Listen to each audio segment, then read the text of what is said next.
how I got into Jiu Jitsu. Well, actually, I'm involved in another program, a spiritual sciences program. It's actually it's like a decade-long journey where the purpose of that is to explore other realities, other dimensions, other than, the 3D physical reality that we're all used to, and maybe engage with other non-physical entities and also work with subtle energies. And as a part of that program, it's really, really strongly recommended that students get into some kind of sport because you need to stay grounded in this reality. And apparently the danger of psychosis is real. There are many, many insane asylums filled with people who actually have access to those other realms. They don't have a container, they don't have any training, and they're really lost because they're in that realm and they're in this realm and they're really, really confused. Actually, there's a guy that walks around Rincon here, and you can see him talking to people that aren't there, and he seems to be interacting with things that aren't there. And actually, those things are real. It's just his whole understanding of reality is blurred between these different dimensions, and he's completely lost. So I want to prevent that, and I need to stay grounded. And Jiu Jitsu, like, you can't get more grounded than Jiu Jitsu. Like, you're on the ground. So I'm actually literally training in Jiu Jitsu to stay sane.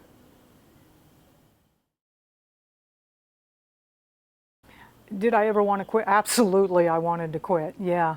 Tell you a story though, before I had made the decision to start training in Jiu Jitsu, I was having dinner with a friend of mine, Rick Sapio. He's a business mentor and just a wonderful all-around guy. We were up in Dallas where he lives, and having dinner, and he had started training in Jiu Jitsu I think a year or so before, and he said, "Hey Marjorie, if you're going to do this, I want you to make me one promise." And I said, "Sure, Rick, what is that?" And he said, "Don't quit for the first 3 months. Just keep training for the first 3 months. And after that, quit if you want to, but do those first 3 months." And, I'll tell you about self-esteem. If you want to have high self-esteem, it's a very, very simple, we see people with low self-esteem, they need more self-esteem. How do you do that? Well, it's very simple. Keep the promises that you make to other people and keep the promises that you make to yourself, and your self-esteem will stay high. So when I made Rick that promise, I sincerely kept it, and honestly, if I had not made that promise with him, I would have quit. Those first 3 months were so hard, when you're a brand new white belt, walking in the door, you do all this, you're training way too hard, and you're using way too many muscles, and it's all so overwhelming, and oh my God, we're here in Puerto Rico, and it was August, and we're just dripping in sweat, and I'm not used to being in someone's personal space, and the gi is this, it's a lot, right? It's a lot. And I honestly would have quit, but by the time I got to the 3rd month, I was kind of figuring a few things out, and I was addicted. So Rick was right. 3 months is a really good benchmark, and I'm really glad I stayed that long. Being a woman, definitely the sport is dominated by men. Although interestingly enough, BJJ, Brazilian Jiu-Jitsu, is actually designed for women or smaller men, because it really uses leverage and all kinds of different techniques other than strength. And actually, I'm in a gym here in Rincon. There are a lot of women there, although I'm training a lot, and I still frequently am in a lot of classes where I'm the only woman. To me, it's not that big a deal. My first degree is electrical engineering. Like there were 3 women in a class of 300 basically. My second career was in money management and investments. That's again another male-dominated. So a lot of my life I've spent in male-dominated type environments. I'm maybe more comfortable than other women in that situation. But honestly, everybody there, all the men are just gentlemen and super friendly, and I don't think the gender really matters that much. I also really like rolling with bigger guys from time to time because clearly, like I said, I'm not training in Jiu Jitsu for self-defense. That's not my primary motivation, but it is in the back of my mind, if I'm ever in any kind of altercation or something like that. And I'm pretty sure it's not going to be with a woman who's my size. So yeah, I like to roll with everybody of all different sizes, and it's not a real big problem. Yeah, now as an older woman, yeah, the age thing is definitely an interesting factor. So I just turned 60 in January. And I definitely could be mom to most of the people in the gym, and there's quite a few of them that I could also be their grandmother. And yeah, thinking about rolling with your grandmother is definitely weird, right? So I get it. And in the beginning, the first months or whatever, they were all like super careful with me and like, she's fragile, is she going to break? And they realized, I have some resilience and I have some strength. And then I started getting treated like almost everybody else in the gym. I'd also like to talk for a minute about my perspective on age. First of all, the human body, if it is well taken care of, the natural lifespan of a human body is 120 years old. And, I'm 60, I'm only halfway through. Now, when I say well taken care of, a lot of people know that I have a business where I teach people how to grow food, and they think, oh, that's so nice, Marjorie, that's such a nice thing to teach people how to backyard food production. Like as if I'm talking about bowling or shuffleboard or something like that. No, no, no, no, no. Growing your own food has so much greater ramifications and consequences. Pretty much every centenarian that's ever been interviewed, living at 100, over 100, and vibrant and healthy, and the kind of, a lot of mobility and clear in the mind, the kind of centenarian you want to be, they had access to, or they grew their own food for most of their life. I also, I host these summits, big summits on homegrown food from time to time. And one year, Dave Asprey was my keynote speaker, and I got to interview Dave. And if you don't know, Dave Asprey has a goal of living to 180 years old. And very wealthy guy, has this great podcast, has every kind of thing you can, nootropics, cryogenics, stem cell therapy, like just whatever the latest cutting edge, whatever for longevity is, he's on it, right? Why would he be at a homegrown food summit being interviewed by me? Because the foundation of his longevity program, he's got a 12-acre homestead. He's got his own food supply. He's growing his own food. So it is that important and that vital. The commercial food supply is absolutely toxic. You're killing yourself if you're eating that stuff. So, you have that. But yeah, like I said, so from my perspective, I'm only halfway through my life. So why not train in Jiu Jitsu for a couple of decades?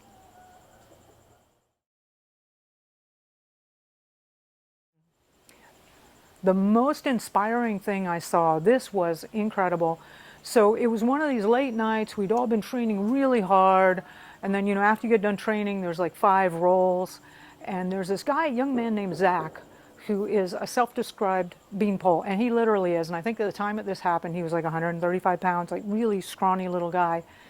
And there were 2, and he's a blue belt, really good blue belt, and there's 2 kind of bigger, muscular, they were like 170, 180, brand new, newer-ish white belt guys, and they really had it in for Zach. They're like, we got to get Zach, right? So I'm sitting on, I'm exhausted, right? And a lot of us are sitting on the side, and we're in the 4th roll. There's a really hard training, and Brock goes up to Zach, and Zach says, sure.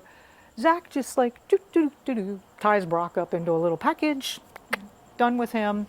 And then Jeremy, who's one of the other ones, comes up. These guys are not fat, they're muscle, right? And Zach just goes and just like ties him up in a little package.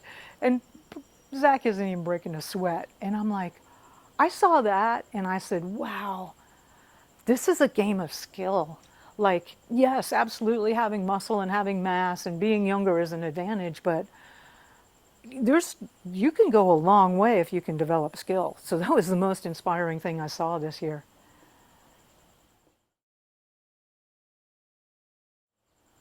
Injuries, yes. Early on, I did have a pretty big, what I was really surprised by this injury is I had this one big heavy dude just crush me on the chest, and my ribs, oh my God, they weren't broken and they weren't fractured, but they were definitely contused, and it took months to get those things to where I was feeling better. And yeah, it really surprised me how much you're going to have pressure on your ribs in this sport. But I eventually figured out how to train in such a way that I can continue to improve in skill and knowledge, but not get injured. So I really haven't had any other injuries since then. I've been relatively injury-free.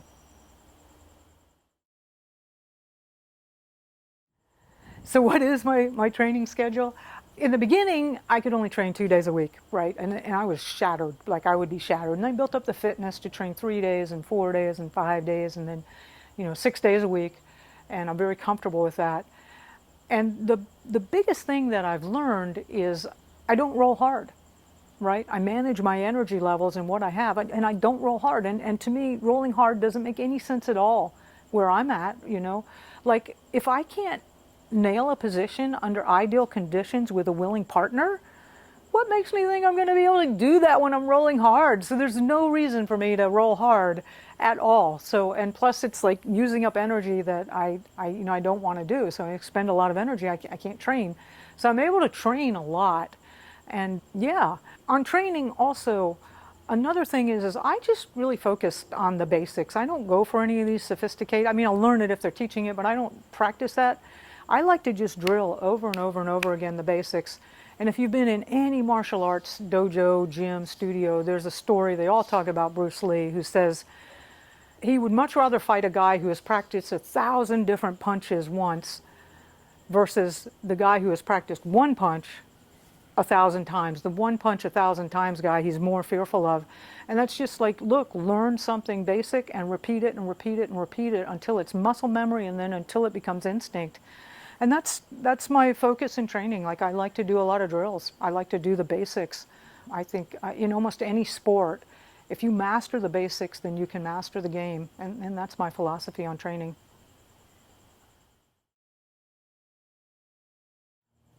Yeah, Jiu Jitsu really, really has helped me off the mat tremendously. In February of this year, somebody very close to me went terminal, and they didn't want to fight it. And I'm like, come on, there's natural medicines, there's all kinds of, there's stuff, and they were like, no, no. And I went into a real deep grief spiral. It was a couple of months, and I mean, really, I did like personal hygiene, forget it, work, forget. I mean, I was just a mess. And, but I do remember when I was going through the divorce a few years ago, and I was training in Shotokan, and Rick McGavin, who was the Shihan of the dojo I was in there, and I was feeling pretty miserable in the divorce, and he says, just train through it, it'll help. And he was right. And he, when he had gone through his divorce, it had helped him. And so I remembered that, and I just said, okay, well, I'm just going to keep training.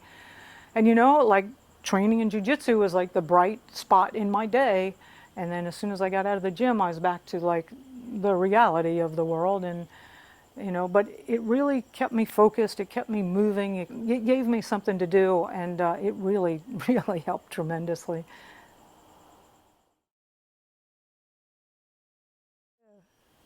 So the biggest surprise this year, yeah, it was funny. Yeah, I live in the tropics, and I'm like slapping at a mosquito, and I'm like, huh, there's a knot there on that arm. I'm like, I don't remember getting injured there, and it doesn't hurt. Like, and I look, and I'm like, oh my god, that's a muscle. Like, holy cow, I've got muscles. Like, how did that happen? Like, oh my gosh, it was a huge surprise. I mean, no, I won't say I've lost weight. I've been using up weight. And I see that on the scale, but I just had never really looked at myself, and my whole body has changed. That was the biggest surprise.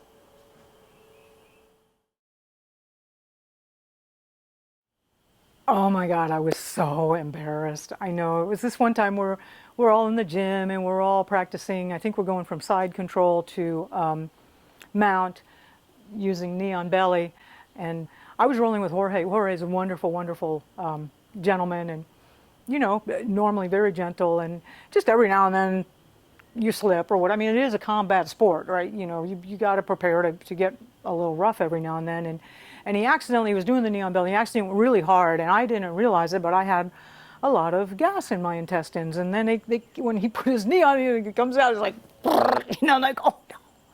Like the whole gym had been quiet, and all of a sudden everybody just erupts in laughter, and everybody looks at us and going, knee on belly, knee on belly, knee on belly. It was like, oh, if I could have crawled in a hole and died, that would have been good.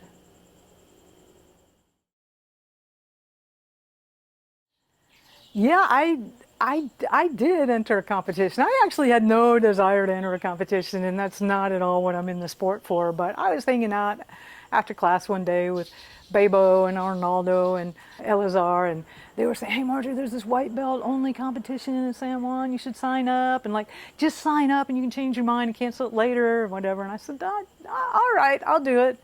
And oh my God, I was so nervous, and but I did pretty well. I took a silver. And I really found out that competition, I know I don't have any aspiration to go to Worlds or anything like that, but I noticed that I signed up, oh God help me, I signed up for another one in October.